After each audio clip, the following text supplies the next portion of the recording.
Good morning and happy Measurement Monday, RhinoCats. I hope you guys enjoyed your weekend. Today we are going to be talking about measurement, so finding the size or amount of something. And last week we explored volume, or how much space an object or a liquid, in our case, takes up. And we measured volume by using customary units of measurement, or just units of measurement that we use here in the United States. So we talked about ounces, cups, pints, quarts, and gallons. And then your challenge last week was to practice using these customary units and finding equivalent or equal units by making some sort of conversion chart or drawing. So some of you may have done a gallon bot or just a drawing using the letters of our customary units.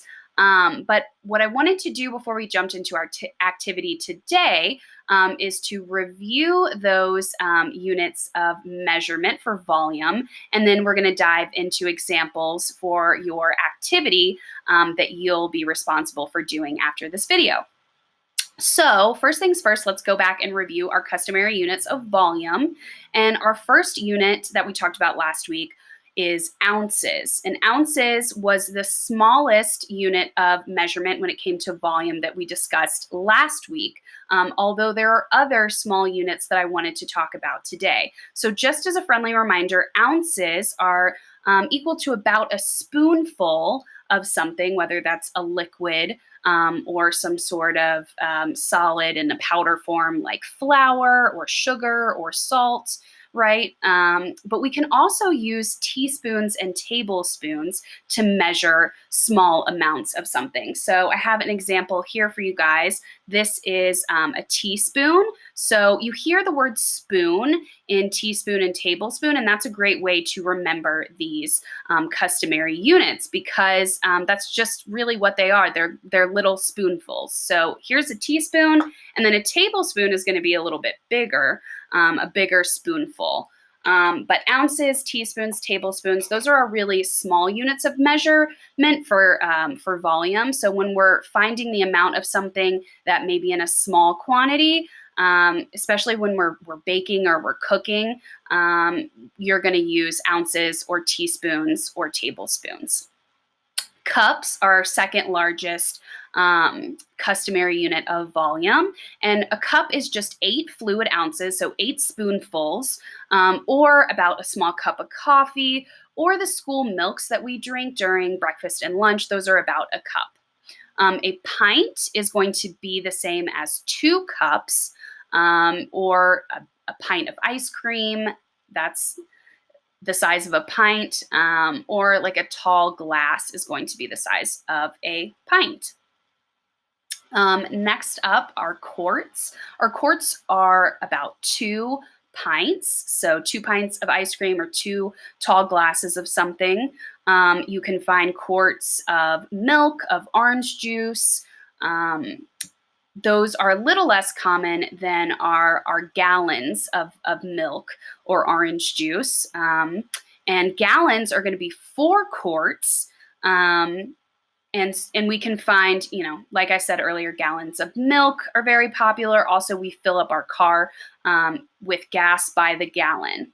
Okay, so ounces, cups, pints, quarts, and gallons, and then as well as teaspoons and tablespoons, which I mentioned earlier. These are going to be the units of measurement that you are going to need to know and be familiar with to do your IXL activity today. So your challenge, your IXL challenge, is going to be to find which customary unit of volume is appropriate. So basically, they're going to ask you which is a better estimate or guess for the volume of blank, and you're going to have to select the better option out of the 2 that they give you. So for example, one question that you may come across on IXL says, which is a better estimate or guess for the volume of a yogurt carton? Okay, so you want to think about a yogurt carton. It's pretty small, right? Just a single serving of yogurt. And it's asking you about what is the volume? How much is that yogurt going to be taking up? How much space? So is 8 pints a better answer, or 8 fluid ounces for the volume of a yogurt carton? Now remember, 1 pint is going to be about the size of the ice cream that we can get at gas stations at the grocery store, like those Ben and Jerry's little containers. 8 of those would be a very large portion of yogurt. But 8 fluid ounces, that's going to be about the size of a cup, right? Like a cup of our of coffee or of our school milk. So that seems appropriate for the volume of a yogurt container. So I would select 8 fluid ounces for number 1. For example, problem number 2, which is a better estimate or good guess for the volume of a kitchen sink. So about how big is our kitchen sink, about how much space would our kitchen sink take up. So our options are 4 gallons or 4 tablespoons. And if we remember, 1 gallon is about the size in which we buy our milk at the store. So about 4 gallons of milk, would that fit in a kitchen sink? Would that be about the size or the amount a kitchen sink would take up? Or would 4 tablespoons be? And remember, we hear spoons and tablespoons. We know that tablespoons are small. So that would be a very tiny sink. I would hope that a kitchen sink would hold about 4 gallons. So that would be your best guess there. All right, guys, good luck on your iExcel assignment. Remember, you can find your assignment in the link next to your initials in the description box below. Good luck identifying using those customary units of volume.